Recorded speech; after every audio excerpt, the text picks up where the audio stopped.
You know, like we're going to have a couple little technical glitches here. Yeah, we ran out of memory. Keeping it real. Yeah, running out of memory. I mean, not us personally, but... Depending on our editing skills, this will or will not be in the final cut. Editing skills and randomness. So, but we'll come back to the topic because it's a big one. Language and specifically terms like, you know, meat and milk.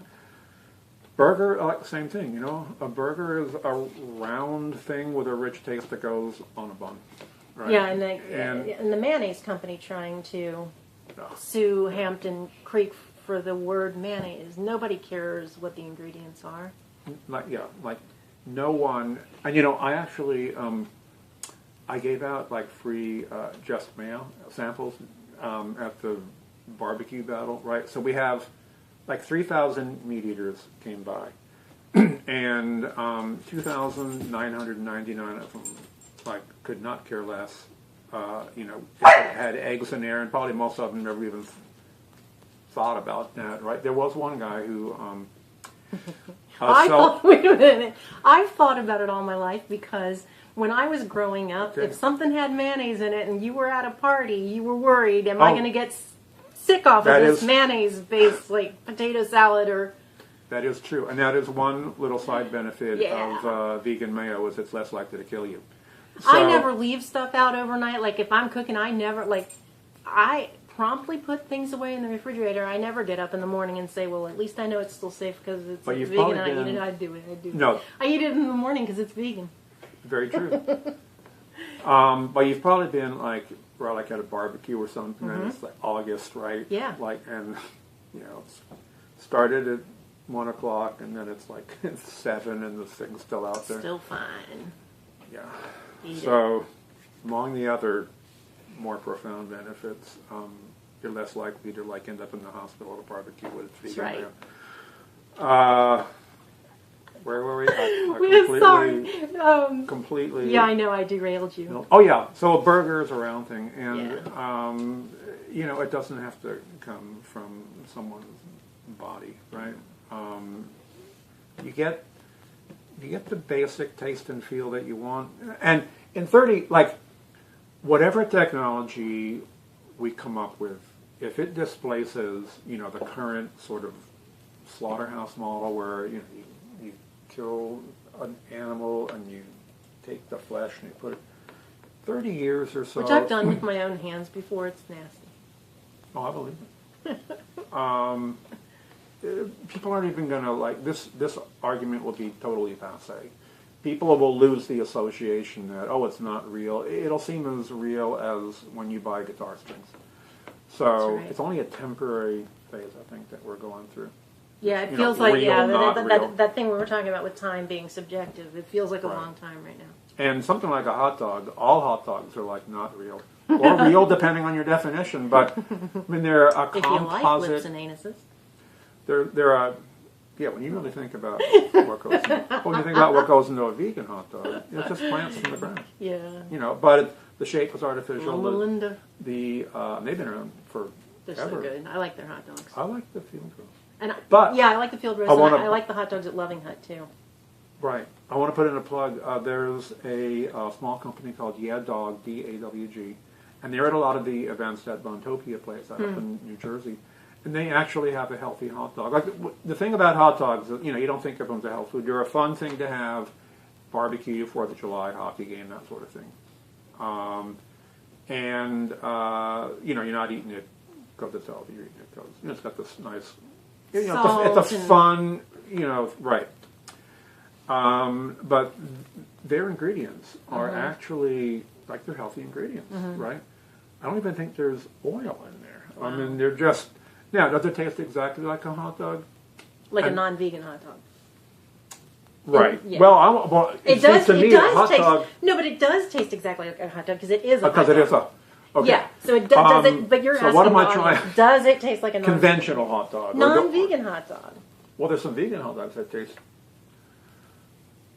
The taste that comes into my mind when I first think hot dog is this sort of, kind of like a sharpness or something, kind of medium. Anyway, fatty, right? Yeah. But So the first answer is not exactly, but there's something more general that it's not totally far from it. You know, and plus you put fixins on it anyway, and they have some interesting fixins besides the usual ketchup mustard that you can order, like at their stand. They got that, but they also have things like coconut bacon. They have got like a kale salad thing. I mean, when you think you can do anything, you know, with like food, right? It has no. I mean, there's so many things you can do with it. So they have fun with it, right? Think outside the box. Think outside the bun. So, although it's in most of it's inside the bun, kind of spills over. But your mouth is, your taste buds are kind of biased towards the status quo, right? Because you think about your favorite foods, and then somebody in Singapore's favorite foods, and somebody in India's favorite foods, somebody in Bolivia's favorite foods, and they're different favorite foods, even though they've got the same taste buds, right? Well, yeah, but like all my life, there's been times where I had to do a palate adjustment when my mom, my mom, when I was a kid, we drank whole milk from cows' breasts and taken from them. Special guest star here. And then she decided it would be more healthy to switch us to 2%, and we tried the 2% and hated it. It tastes like water to us, and we objected. And then after a while on 2%, she switched us to skim. And again, we protested. But then after drinking skim, if I tried to drink 2%, it tasted disgusting to me, like I was drinking cream. So I think a lot of our perception of what tastes good is based on expectation and palate adjustment. And what we're used to. Yeah. From what I've seen, it takes about 3 months to adjust that. I had a similar experience with tofu scramble. I had first heard about it. I used to make scrambled eggs, right? I can't believe I did it, but I did it. And my thought about tofu scramble, I was prejudiced against it. I thought this is some pitiful, pathetic imitation of scrambled eggs. There's no way it can be good. It's tofu, right? And I was prejudiced against tofu. It didn't have the springiness and the same flavor. And then my wife and I were up in New York, and she ordered, as a good restaurant too, tofu scramble. And I said, let me try a piece of that, right? Okay, so it was delicious. First time it was delicious.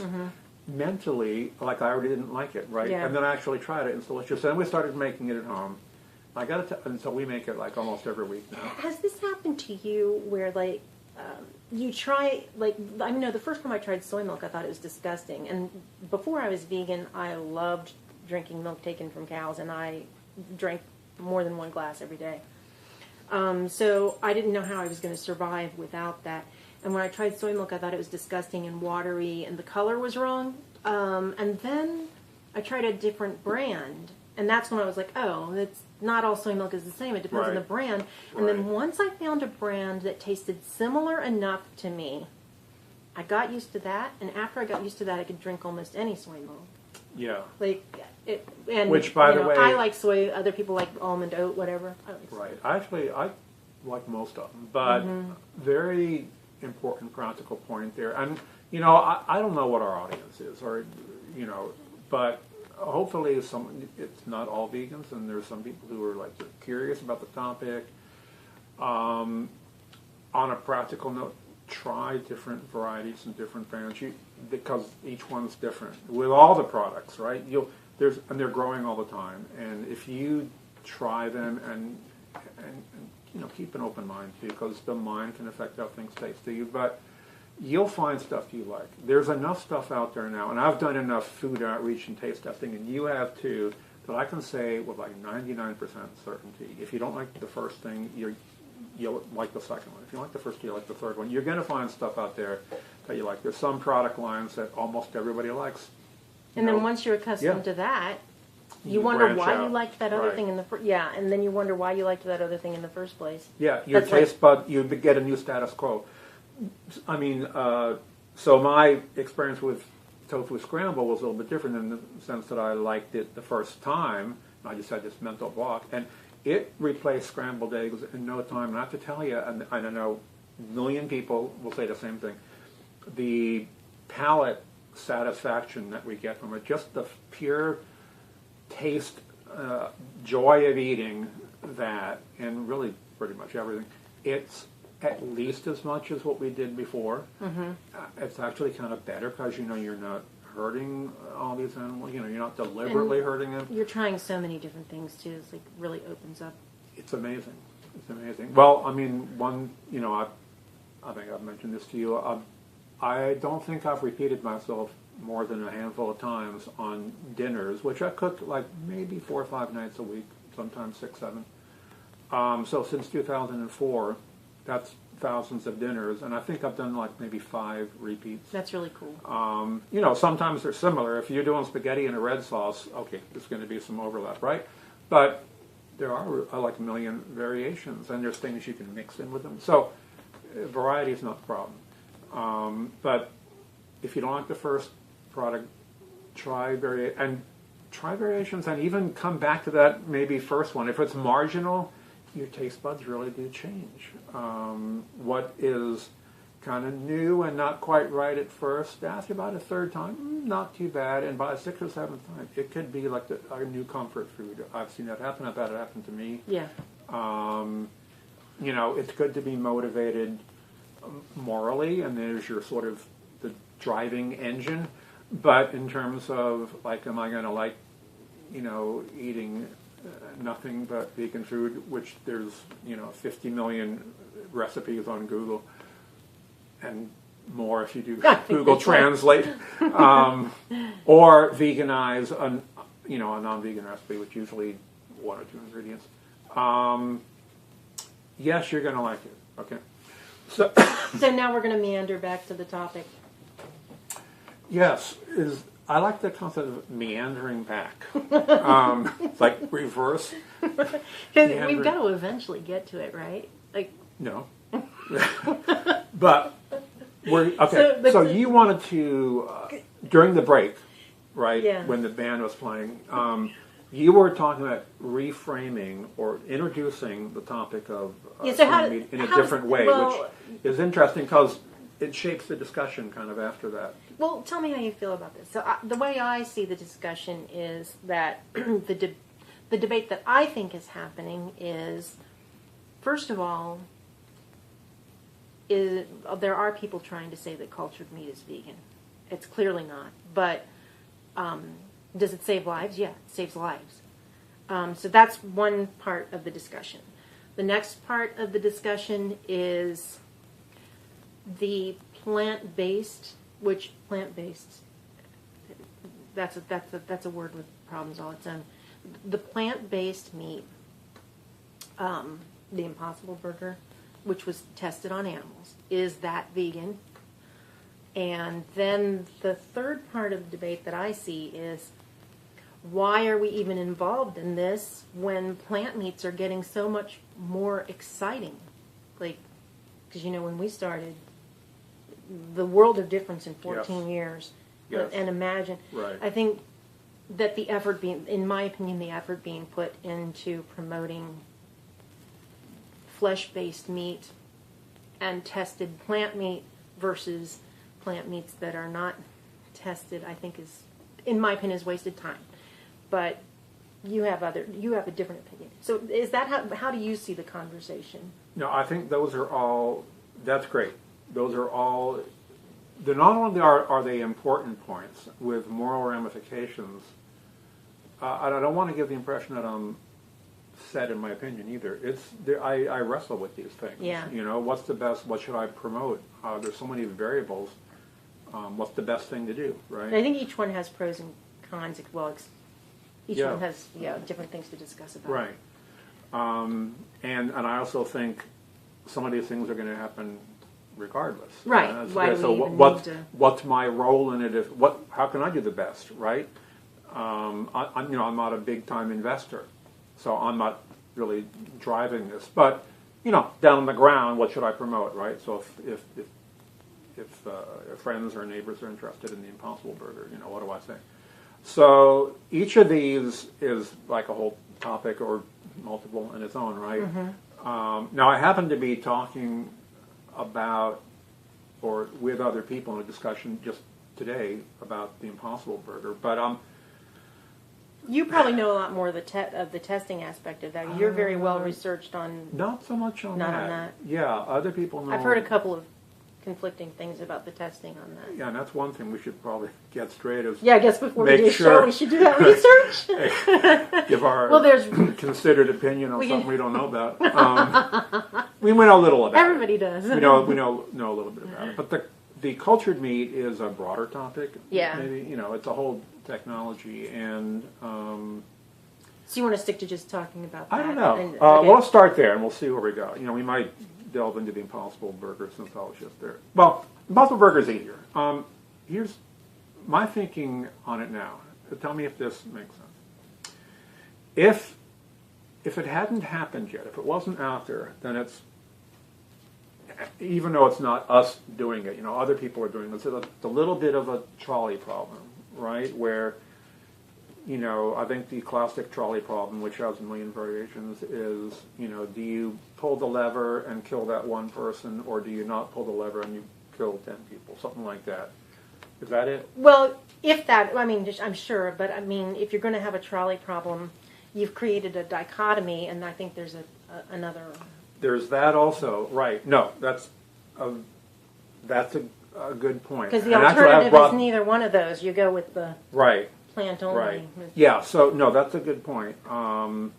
There's more than just two choices here. Right. Yeah, but let's go ahead with it. So you're in that particular scenario. If we kind of artificially create. just look, wall off everything else and just say, do we kill rats to save cows? And let's say that the numbers from a utilitarian standpoint are, you kill 100 rats to save 1,000 cows. I have to tell you, if it was me, I don't think I could kill the rats. There's something so basic that prevents me, even if the numbers, the classic question that I've heard with utilitarianism and its shortfalls, and I'm not anti-utilitarianism, but I'm not totally pro either. What if we could boil 10 babies and cure cancer? Sure, it'd be great to cure cancer. The amount of suffering that you would relieve would be greater than, let's say, for argument's sake, greater than the amount of suffering you cause when you boil 10 babies. Of course we're not going to do that, right? No sane person is going to do that. Mm-hmm. Even so, no matter what the numbers are, I don't think personally I could do that. Now, there's a whole other discussion. What if it was not killing them, but just taking a blood sample? Well, it's never just taking a blood sample. Well, no, I just you're not walking up to them free in nature and saying, "Excuse me, Mr. Mouse, may I have a blood sample?" But you, in theory, it could be a companion animal mouse. But my greater point, yes, you're right. It's a very good point. When we're institutionally using animals, there's always going to be some harm. There's going to be mistakes. There's going to be callousness. There's going to be suffering. And we've done it to humans. I've done it to humans. But what my more general point is that you can't only look at whether do the ends justify the means. The means in and of themselves have to be considered. Because we have the concept of rights that collides with group concerns. And it's not always easy, right? Because I was in a situation one time where Mike had pancreatitis, and his blood levels were very unusual, and they were not used to seeing that. And the vet said that this other veterinary college or clinic or lab or something down in Texas that specialized in this would be very interested in getting some more blood samples from Mike for study. So here I'm in this kind of like trolley problem, right? I can impose upon Mike extra blood tests to help out other cats, but is it right to, have a non-consenting individual say, hey, we're going to do something to you because it's going to help others, lots of others, but I considered the means also. Okay, well, a blood test isn't that bad, but I don't want to do a bunch of them. That's really going to be, and I compromised. I said I'll do one more blood test, and so it's not always an easy. And in that case, he was a companion who I loved, and I made sure that it was under the best possible circumstances. But it's still, you're creating it's not exactly symmetric where, one of you, 10 of them, you're doing something, you're sort of breaking this pact, this basic rights thing. So anyway, I don't think I could kill the rats. I'm bad at predicting what I'm going to do in a situation, but from where I sit now, I don't think I could do it. Given that it has been done, right, and lots of products that we promote they're not really that pure and clean. They're either owned by companies who use and kill animals for profit every day, or they're using ingredients. I heard today someone said, pretty good source, like Beyond Meat, they buy animal burgers and compare them with their own. And I don't know any of the details. I don't know if they're making special purchases or if employees who already aren't vegan are comparing them or what. But given that it has been done, whether I agree with it or not, I feel like in order to help those rats' deaths not be in vain, I should promote the burger, even though I don't like the fact that they did that. I feel at this point, since it's been done, I can't reverse it, I should promote the burger. That's sort of how I feel. Well, there are times when something happened in the past where I might feel that way because it happened so long in the past, being done under different mentalities by different people, and now here we are in the future not doing that anymore. It's different. In this particular case, the past isn't distant, and it's the same people involved in this process. And I'm not always sure that my promoting of that is necessary. I feel that that the business itself is going to be promoting that product and running commercials whether I do anything about it or not. I prefer to focus on promoting the plant-exclusive products when I'm talking to people. In fact, not to meander too far, but, they've got these current big ice cream companies like Breyers and Ben & Jerry's making plant versions of their products, and a lot of people are excited about that. I haven't said that much about it. I just ignore it. I ignore those products because I think there's some fantastic plant-only products, and the plant industries have to compete and are being thwarted by the animal exploiting industries. I don't know if that lobby was created or not, but around the time Hampton Creek was being sued, there was talk of creating a plant lobby for the companies to compete, because the companies that are using animals have the money, have the resources, have the commercial time, and are able to cooperate with each other to keep the plant industry down. So things keep humming along for the animal exploiting industry. So I always prefer to buy the plant-exclusive product, which is not to say that I'm saying that someone isn't vegan if they do otherwise. That's my personal feeling about it. So for the issue that you're talking about with I think you were talking Beyond Burger, right? Or you were talking about the Impossible Burger? Well, I was talking about the Impossible Burger in terms of recommending it, or sort of, sometimes the situation just sort of pops up. Some people say, hey, I want to go try I heard about the Impossible Burger, I want to go try it. They're going to go to a burger place that order, and the options are animal, impossible. And I think we're in a desperate situation, and the animals are desperate, and they don't care if it's coming from Breyers or not. In that particular scenario, I think that I agree with you. And I have limited, I agree, I'm just one person and the company is big, but each thing that we do impacts others. So now, if we were way beyond all this and they had plant-based, impossible, I would shift, and the other plant bases, like they were like total plant. They didn't there was nothing wrong with them, right? Okay, here goes another meander. Yeah. Okay. The word plant-based. Okay, so I just found out that there are people calling things that are not exclusively plant-based. And in the English language, plant-based doesn't mean exclusively comprised of plant. Right. So it was always a vulnerable term to begin with. But sometimes I live in this nice little bubble in a metropolitan area, and I think that like the rest of the world is that way, and it's not. So apparently that word is far more corrupted now than I realized it was. But when we say it, yeah, we're I don't know what about, to call it, but yeah, I don't either. Right. Like when we say it, we're talking about it's exclusively made of plants. Although, you know, when people say plant-based diet, sometimes I have to like figure out what context are we in. Yeah. Because the word "based" doesn't necessarily mean 100%. Yeah. But I, in some context, I think it comes through as plant-based diet meaning 100%. But I'm not always sure. Yeah, I thought we were on the path to claiming that, but nothing to say. No, nothing. The word vegan's losing its meaning. The word plant-based. Well, people went like fast. people like to use, and this is a whole other topic too. It's a club mat. They like to convenience-size things. Convenient size. Whatever.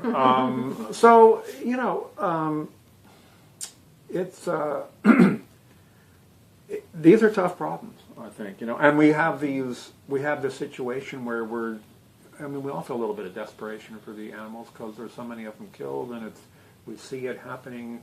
Most people who we know, who, you know, we like them, they're pretty good people, they kind of breezily engage in this, and it hurts. It seems so pervasive that, you know, I might do something that just got a desperation. It's like, you're going to have this thing? Please have it. I love it. You know, I endorse it. I support you. I'm glad you did it. Was it delicious? You know. Of course, another reason to be really excited about the cultured meat is for our family members who are obligate carnivores. I do live with a cat. Right. I would love to feed them. That's probably the solution. Yeah. Is that. So that's a good segue to the cultured meat, right? We're definitely not going to talk about that. That's blow the whole. things up. That's the. We have like 6 years. That's the most divisive topic. It's divisive online, but I not necessarily. You don't think in person? No, I don't think so. Right. But we'll find out. That'll possibly be our last show. I've hidden the knives. So, what about 3D? What's the thing with 3D guns? Have you heard about that? Yeah. Yeah. Okay. What are they called? The guy talking about is something anarchist. Something. Okay. What is he called? I don't know. Something anarchist. Something. All I know is that they exist. Yeah. Yeah. But so, you know, like your ammunition is still going to be detectable and I don't know what the point of it is. Okay. I mean, I guess they want to be able to make guns without, you know, having to go to a gun shop. I don't know. Well, I mean, I know. What were we going to say about those guns? They just popped into your head. Yeah, nothing probably about that. So, you're watching the unedited version, by the way. That's what meandering's all about. Cultured meat. See, I start thinking about. Well, there's lots of issues there, right? Again, this sort of, and I'm going to say trolley problem, even though that doesn't. Which I call. Yeah. The Bones versus Spock problem. Refresh my memory. From Star Trek. By the way, I read an Audible. No, I didn't. I listened to an Audible book by William Shatner about his Star Trek days. I'm not a Trekkie. I like the shows I've seen, and I'm sort of fascinated with the many layers of William Shatner, and sort of the William Shatner franchise. The onion layers. And yes, and so I read this book, and I had no expectation. I mean, I listened to the book, I had no expectations. It was fascinating to me. It didn't get like great reviews, but I was mesmerized. Oh. He starts off, it's I don't know what it takes to like get a network to do your TV pilot and then your series, and there were all kinds of problems. I think it helps if you're white. Yeah, I'm sure it does. I'm sure. Well, and in those days, probably almost had to be. Yeah. Right. Probably male. Mm-hmm. Nonetheless, there was, he got rejected and then accepted. That was fascinating. Mm-hmm. And then anyway, he talks about, I don't want to do too many spoiler alerts, but he's narrating it, which is fascinating too. And then he starts, near the end, he says he was interviewing Michelle Nichols, who played Lieutenant Uhura. And they had a nice interview, and then she said something like, now I want to tell you, what an asshole you were. And he included that in the book. Great. And then he went to some of the other cast members, and so they could tell him what an asshole also. And so it turned into this fascinating thing. Now, anyway, that's neat. But what's the bones? So I loved Star Trek. I don't consider myself a Trekkie because I can't tell you in episode such and such. But so the bones versus Spock moral dilemma is that Spock had a very utilitarian. He was half human and half Vulcan. Yeah. And so his Vulcan side was extremely utilitarian. So he would say that sacrificing the lowest number is worth saving the greater number. Whereas Bones was more of the don't hurt anybody. Right. So they were able to play those two personalities a lot for the series with all the moral issues they tackled. And so, we all might have a little bit of Bones and Spock in us. We're trying to solve a problem, and we're trying to be respectful to the individuals who we don't want to victimize. We don't want to use sentient beings as tools, as cogs, as instruments. But again, it's one of these things where if it is already happening, should I promote it? If there's, it's a desperate situation, I think, and I don't know if that's a good excuse or not. But I feel like I can't see anything else working except maybe. I mean, you did point out that the plant-based meats are getting better and better. It's not, to me, I mean, that's important, but will enough people buy them? And I think about the Gardein fishless fillets. These things are amazing. Please, if you eat fish, go out and buy Gardein fishless fillets. Make a fish sandwich out of that. Or you don't have to, but it's just awesome when you do tartar sauce. Make some tartar sauce. There's so many things you can do with tartar sauce. You can add dill, you can add really parsley, good. you can add a little bit of hotness in there, a little sriracha, however you want to do it. With your veggies. You can layer it with... Or your just mayo. Yes. You can layer it, with a little bit of coleslaw, something, however you want to do it. I can almost guarantee, I don't like to, oversell something, but based on my sharing it with others, 100% of the people have liked it, okay? And so, but of the people who have liked it, a tiny percent actually buy it. They're so used to buying so weird. Whatever they're used to. They got to go to a different aisle, and that's enough to make it, the persona non grata. So even though we have, my point is, even though we have great plant products, with the exception of the Beyond Burger, which is a sensation, and the Impossible Burger, even with the caveats, which is seems to have this runaway success. At least for right now, we'll see if it lasts, but I have a feeling it will if it tastes good. It's, the fishes in the sea are still being killed up to 1 trillion a year, and the Gardein, they don't know anything about Gardein fishless fillets because it's not even a rounding error. Whatever, if something can replace it, if there's, you got these big investors now coming in with the cultured meat, if that takes over and they can get fish, which is made in labs, and even if a worst case, and they kill some fish for it, I hate that they're doing that. But that's our choice, and that's going to be the big thing that, whatever the big fish companies know. I don't even know what the big fish companies are.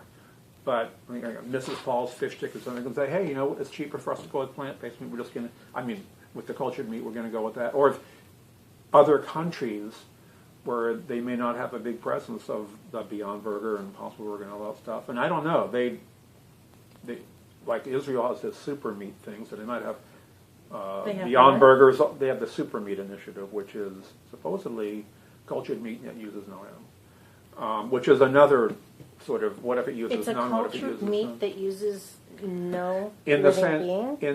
yes, in the sense that it's all just immortal cell lines. Now, make sure I'm right on this, but from reading their materials, online, that's what they do. They don't actively or through third party